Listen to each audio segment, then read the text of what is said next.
بھائی میں حیران ہوں کہ جب نواز شریف کی مقبولیت 5ویں نمبر پہ ہے تو پھر اس کے آنے پر چیخیں اتنی کیوں ہیں؟ جس کی مقبولیت ہے ہی کوئی نہیں، اس کو آنے دیں آرام سے، اور وہ پھر اس کی مقبولیت پہ اتنا تذبذب، اتنا انتشار، اتنا پیروں تلے سے زمین کیوں نکل رہی ہے؟ کوئی اگر بندہ اتنا غیر مقبول ہو گیا ہے تو اس کے پیروں تلے سے زمین کیوں نکل گئی ہے؟ آپ کے پیروں تلے سے زمین کیوں نکل گئی ہے اس کے آنے سے؟ اس کے آنے سے بہت ساروں کی کانپیں کیوں ٹانگ رہی ہیں؟ یہ بہت ہی حیرت کی بات ہے بھائی، ہم نے کبھی بھی نہیں سیکھنا۔ یہ اس طریقے کے فرمائشی 2 نمبر سروے یہ پاکستان میں ہوتے رہے ہیں، آئندہ بھی شاید ہوتے رہیں گے۔ یہی ہماری منافقت ہے، یہی ہم اس طرح کی منافق ترین قوم ہیں۔ کل فیض آباد دھرنے کا کیس آیا، فیصلہ آیا فیض آباد دھرنے کا، اس کیس کا فیصلہ آیا، سارے کھڑے ہو گئے۔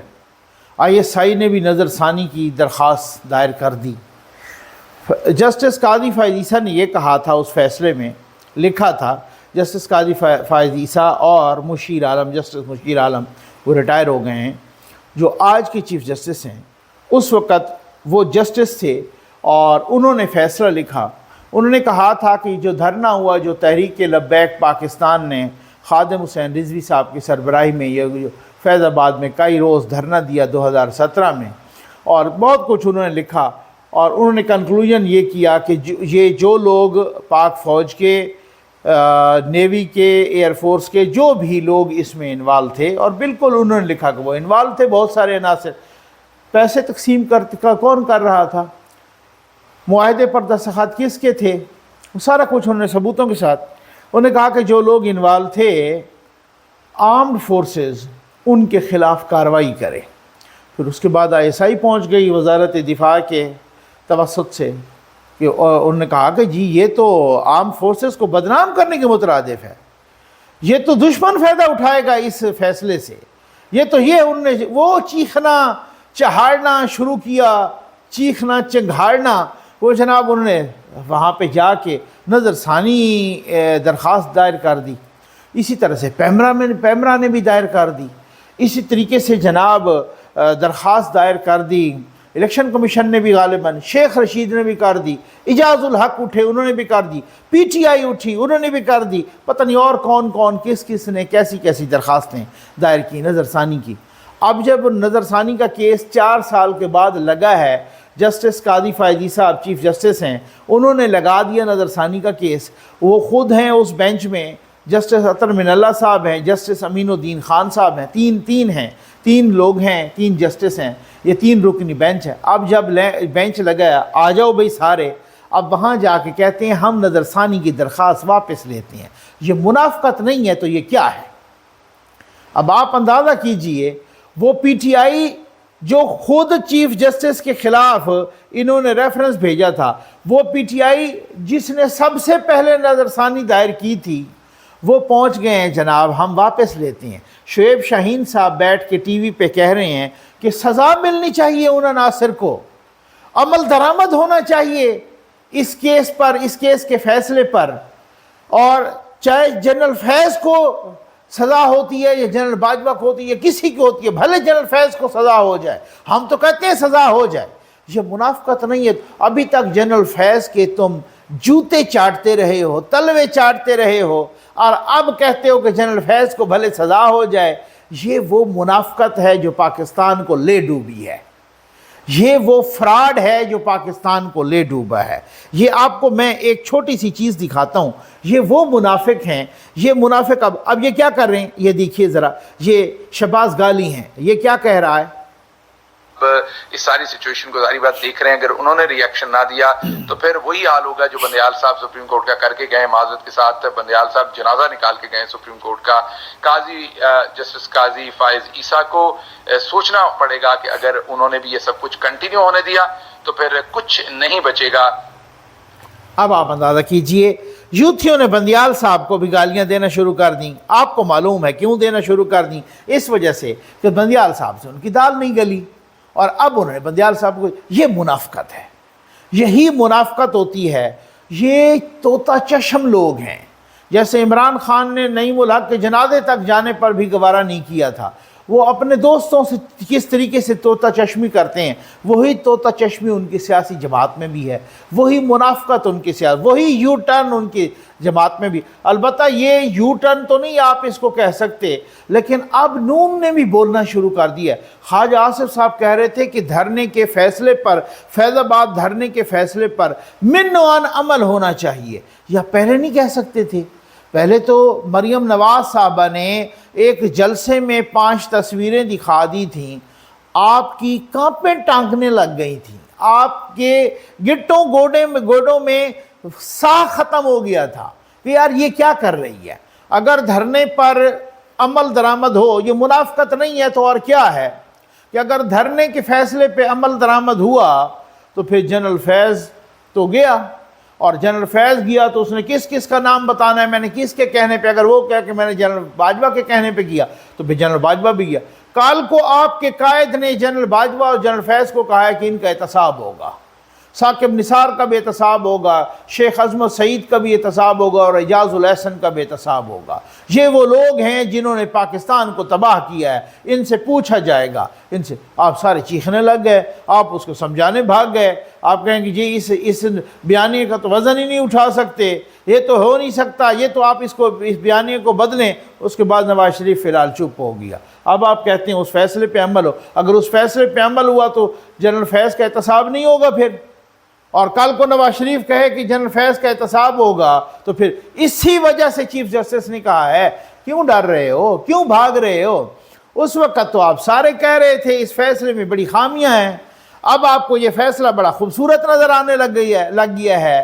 اب انہوں نے کہا کہ اپنا ریٹن جواب یہاں پہ شامل کرو۔ ابصار عالم صاحب اس وقت پیمرا کے چیئرمین تھے، چیئرمین پیمرا تھے۔ ابصار عالم صاحب بتا رہے ہیں، وہ کہہ رہے ہیں کہ جناب مجھے جنرل فیض کا فون آیا کہ آپ نے یہ 92 چینل کیوں بند کیا؟ تو میں نے کہا جی 92 چینل انسائٹمنٹ ٹو وائلنس کر رہا ہے، وہ خادم رضوی صاحب کو دکھا رہا ہے، وہ وہاں پر دیگیں پہنچا رہا ہے، وہ اس طریقے سے ریاست کے خلاف جو لوگ آئے ہوئے ہیں ان کی مدد کر رہا ہے، وہ سیکیورٹی آفیشلز کو دائرے بنا کے دکھا رہا ہے، وہ یوں مالش پالش کر رہا ہے، تو اس وجہ سے میں نے اس کو بند کیا۔ تو جنرل فیض کہتے ہیں کہ نہیں آپ اس کو کھول دیں، تو ابصار عالم صاحب کہتے ہیں کہ میں نے کہا میں نہیں کھولوں گا، تو انہوں نے کہا پھر اور بھی چینل بند کر دیں، تو پھر وہ کہتے ہیں میں اس طرح سے نہیں کر سکتا، جو غلطی کرے گا اس کو سزا ملے گی۔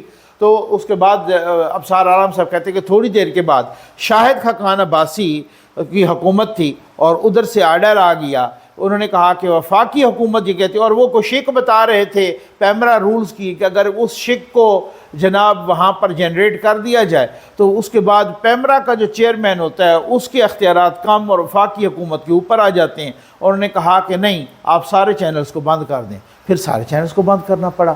وہ اس وقت نون کی حکومت تھی، یہ نون کی حکومت بھی اس وقت تلوے چاٹ رہی تھی، یہ شاہد خاقان عباسی کی حکومت تھی اس وقت۔ اس طریقے سے آپ فیض کے سامنے جھکے ہوئے تھے، اس طریقے سے آج آپ کہتے ہیں فیض کو سزا ہونی چاہیے، اور جو آپ کا قائد کہتا ہے اس وقت آپ ڈر جاتے ہیں، اس وقت آپ کی ٹانگیں کانپ رہی ہوتی ہیں۔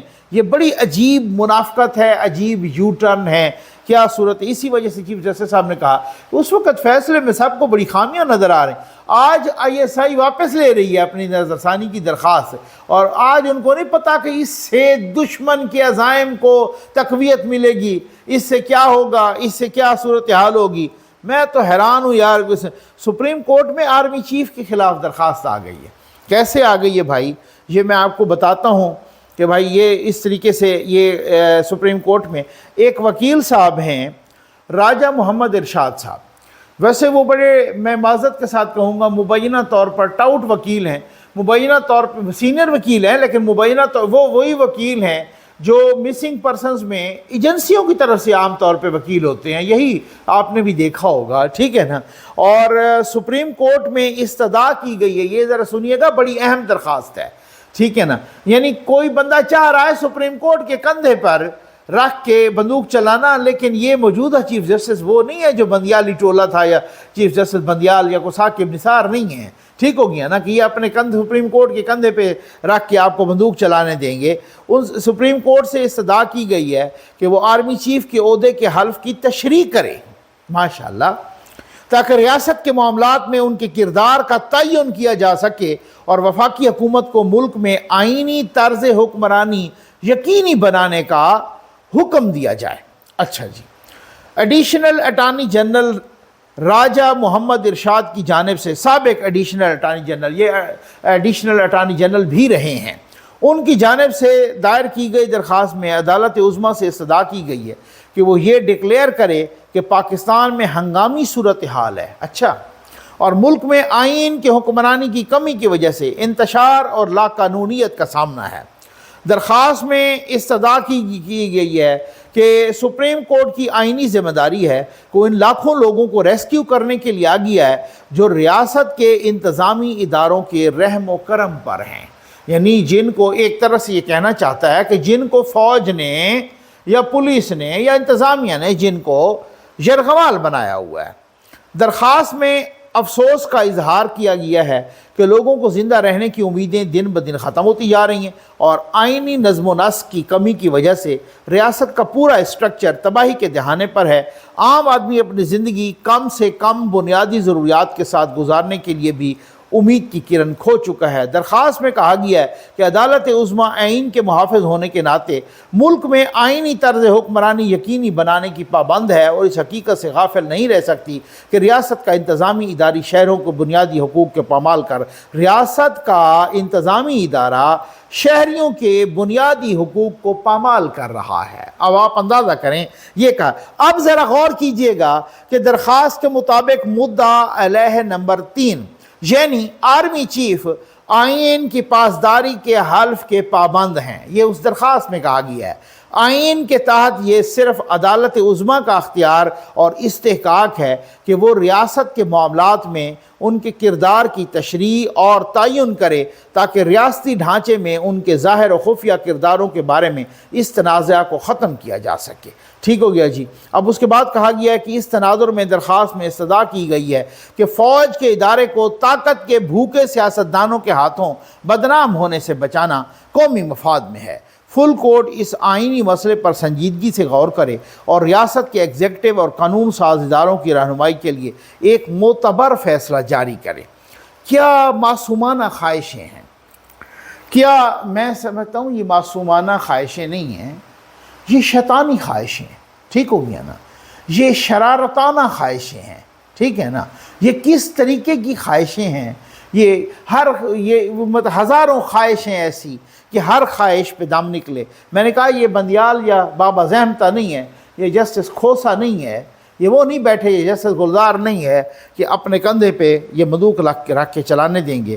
2 سینئر اینکر پرسنز کی وارنٹ گرفتاری جاری ہو گئے ہیں، اور یہ کون ہیں؟ ایک معید پیرزادہ ہیں اور ایک صابر شاکر ہیں، اور انہوں نے کہا ہے ایک شہری نے درخواست، جب یہ اس طرح کے نامعلوم درخواستیں اور شہریوں کی پچھلی حکومت میں اور نون لیگ اور پیپلز پارٹی اور باقی صحافیوں کے خلاف دائر ہوتی تھی نا، یہ چھلانگیں لگاتے تھے۔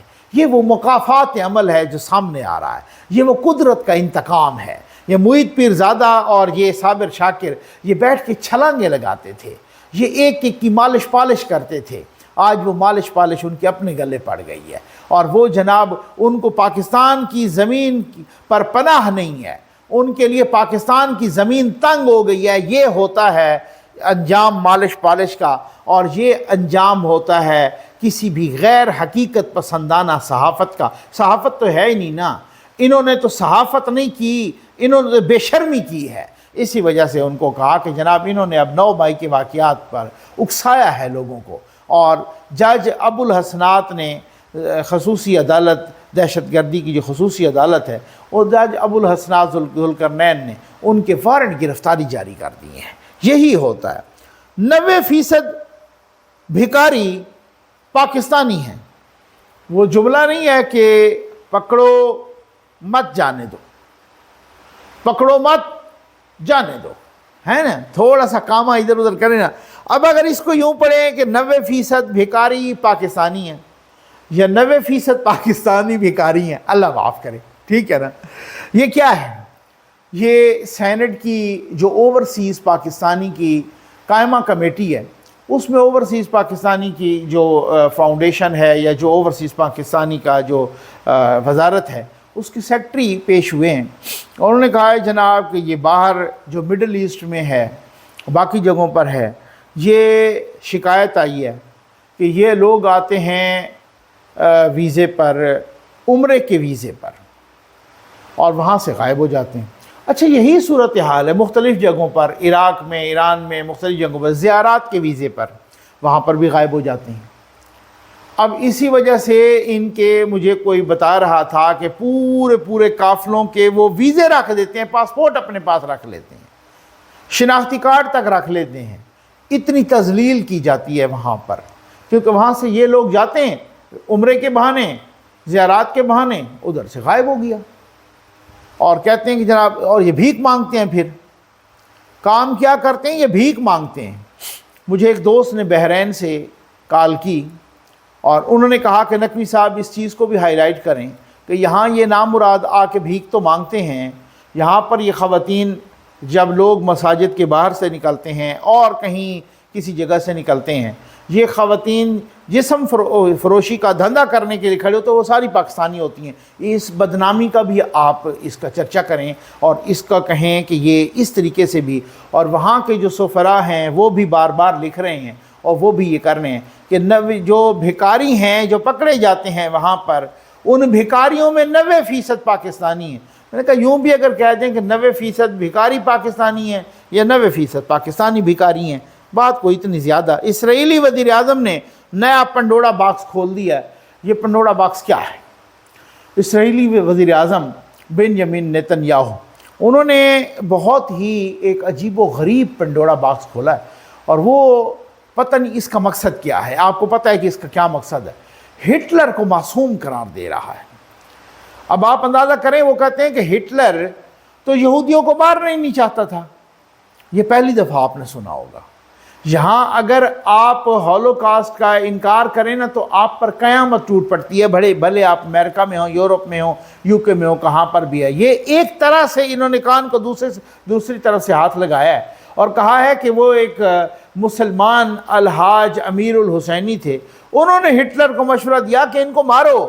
وہ مارنا نہیں چاہتا تھا، وہ تو جرمنی سے ایکسپیل کرنا چاہتا تھا، وہ تو نکالنا چاہتا تھا۔ تو ان کو اس نے مشورہ دیا الحاج امیر الحسینی نے، اور نے کہا کہ ان کو مارو، نہیں تو یہ پھر واپس آ جائیں گے، یہ پھر تباہی بربادی کریں گے، ان کو نکالو نہیں، ان کو مارو۔ اب انہوں نے کیا، کس طریقے سے، کس شیطانی انداز میں نیتن یاہو صاحب نے کس طریقے سے سارے کے سارے یہودیوں کا قتل وہ مسلمانوں پہ ڈال دیا۔ اب اس نے ہٹلر کو معصوم ڈکلیئر کر دیا۔ پتہ نہیں کیا کیا مفادات کا یہاں پر ٹکراؤ ہے۔ یہ کلیش آف سویلائزیشن نہیں ہے، یہ کلیش آف انٹرسٹ ہے، یہ منافقت ہے ایک طرح سے، آپ اندازہ کیجئے۔ اور نگران وزیر اعظم کو جناب بلا لیا ہے عدالت نے۔ کون سی عدالت؟ Lahore high court. یہ جو قرآن مجید کا تحریف شدہ ترجمہ جگہ جگہ بانٹا جا رہا ہے، اور قرآن بورڈ کی منظور شدہ ترجموں کے علاوہ جگہ جگہ مارکیٹس میں پڑھیں، آن لائن بھی یہ ترجمہ تحریف شدہ، تبدیل شدہ ترجمہ قرآن مجید کا، آپ کو کئی دفعہ حکم دیا کہ اس کو ہٹاؤ، فلاں چیز پکڑو، آپ نے نہیں کی۔ چلو ہم یوں کرتے ہیں، وزیر اعلیٰ پنجاب کو بلا لیتے ہیں اور وزیر اعظم کو بھی بلا لیتے ہیں، نگران وزیر اعظم۔ یہ میرا خیال ہے، میں کہہ رہا ہوں مبینہ طور پہ بادیوں نظر میں، یہ اپنا قد بڑا کرنے کے چکر میں ہیں۔ بعض اوقات عدالتیں ایسا پٹھا کام کر دیتی ہیں۔ بھائی یہ اٹارنی جنرل صاحب، سابق اٹارنی جنرل عرفان قادر صاحب، معروف وکیل بھی ہیں، وہ جج بھی رہے ہیں، جسٹس رہے ہیں، وہ کہتے ہیں جناب کہ ایک دفعہ میری عدالت میں ایس پی صاحب آ گئے، ایس پی یا ایس ایس پی۔ میں نے ان سے کہا جی میں نے تو آپ کو نہیں بلایا۔ انہوں نے کہا جی آپ کے وہ ریڈر نے کسی نے بلایا۔ تو انہوں نے کہا میں نے ریڈر کو بلا کے اس کو ڈانٹا، اس سے جواب طلبا، کیوں بلایا؟ میں نے کہا جی آپ جائیے، آپ اپنا کام کیجیے، آپ کے بہت سارے کام ہیں، یہاں پہ آپ اس طریقے سے عدالت میں آ کے اپنا ٹائم ویسٹ نہ کریں۔ یہ ہوتے ہیں جج، یہ ہوتا ہے قانون۔ اب پتہ ہے کہ کیا نگران وزیر اعظم نے آنا ہے، انہیں ایویں ہی اپنا قد بڑھنا کرنے کے لیے میڈیا میں اپنے آپ کو اچھانا، بھائی میرا نام بھی آ جائے، ٹھیک ہے نا، اپنے آپ کو اچھالنے کے لیے. یہی مصیبت یہ ہوتی ہے ہماری عدلیہ کی. جب یہ اس طرح کے پٹھے چھوٹے کام کریں نا، عزت اسی وجہ سے ختم ہوتی ہے. تکریم کو ختم کرنے کے یہ خود ذمہ دار ہیں. یہی وجہ ہے کہ دنیا میں جو ادارہ ہے دی ٹائمز، اس نے یونیورسٹیوں کی یہ درجہ بندی کرتا ہے. کوئی 400 دنیا کی 400 یونیورسٹیوں کو درجہ بندی کی ہے بھائی. ان میں ایک بھی ماشاءاللہ ہماری نہیں ہے. قائد اعظم یونیورسٹی کو 401 نمبر پہ کہ کتنے نمبر پہ ہے. پہلی دنیا کی 400 یونیورسٹیوں میں ہماری ایک بھی نہیں ہے. اسی 400 یونیورسٹیوں کی فہرست میں بھارت کی 2 ہیں، سعودی عرب کی 2 ہیں، ایران کی بھی 2 ہیں، ترکی کی 3 ہیں. ان 400 یونیورسٹیوں میں آکسفورڈ یونیورسٹی پہلے نمبر پہ ہے، کیمبرج یونیورسٹی 5ویں نمبر پہ ہے. باقی جو ساری 10 یونیورسٹی ہیں، آکسفورڈ اور کیمبرج کو چھوڑ کے ساری کی ساری امریکہ کی یونیورسٹیاں ہیں پہلی 10 یونیورسٹیوں میں. اس کے بعد بھی ہیں. یہ ہے ہمارا تعلیم کا حال. ظاہر ہے جب ہم اس طریقے سے ہم نہیں سیکھیں گے، جب اس طریقے سے وہ ہم نے منافقت کرنی ہے، جب اس طریقے سے ہم نے مالش پالش نہیں چھوڑنی، ہم نے کسی کے آئینی اور قانونی کردار کو مد نظر نہیں رکھنا، ہم جو نیا آنے والا چڑھتے سورج کے پجاری ہوں ہم، اور جو جانے والا ان کو گالیاں دیں اور جو آنے والا اس کو سجدہ کریں، یہی تو منافقت ہے. اور یہ کیا ہے؟ یہ خوشامد ہے. خوشامد کریں، مالش پالش کریں، اس وقت یہ یونیورسٹیاں پھلیں گی پھولیں گی. اس وقت تعلیم نہیں پھل پھول سکتی. اس وقت انتشار پھولے گا. اس وقت منافقت پھولے گی، پھلے گی پھولے گی. اس وقت انتشار، مالش پالش اور اس طریقے کا تذبذب، اس طریقے کی منفی صورتحال، منفی سوچ، یہ پھلے گی پھولے گی. اس وقت تعلیم کا چراغ نہیں جلے گا. تعلیم ترقی نہیں کرے گی. یہاں پر تعلیم نہیں، کچھ اور ترقی کرے گا. امید ہے آپ کو ویڈیو پسند آئی ہوگی. آپ کا بہت بہت شکریہ.